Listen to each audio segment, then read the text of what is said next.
bacaan jenis ini, pembahagian jenis ini bukanlah dikhaskan untuk ulama' dan hafiz saja. Tapi kalau kita orang biasa pun, kalau nak baca 7 juzuk sehari, tiada halangan. Bahkan 10 juzuk, bahkan 30 juzuk satu hari. Itu adalah manzil. Jadi istilah manzil itu sendiri sebenarnya luas. Tetapi dalam konteks pembahagian Al-Quran ini, manzil itu ialah satu bahagian dalam Al-Quran. Semua sekali ada 7 bahagian. Maknanya khatam seminggu sekali, bermula hari Jumaat dan khatam pada hari Khamis.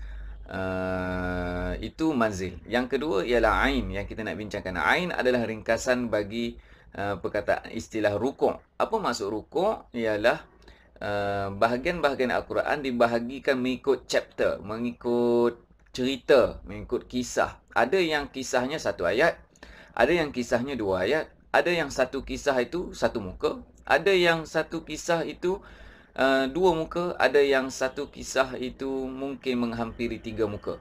Jadi ulama membahagikan ain ini ataupun rukuk ini bagi memudahkan untuk orang nak baca Quran di dalam solat, supaya mengelak daripada membaca Al-Quran itu di tengah-tengah cerita. Kalau kita tengok kebanyakan orang Melayu kita menghafal Al-Quran ataupun bertadarus, dia ikut muka. Daripada kepala muka, habis muka, seorang. Lepas tu seorang. Lepas tu seorang. Jadi, genap satu juzuk, 20 muka. Kalau tak habis juzuk, kebiasaannya memang tak habis cerita.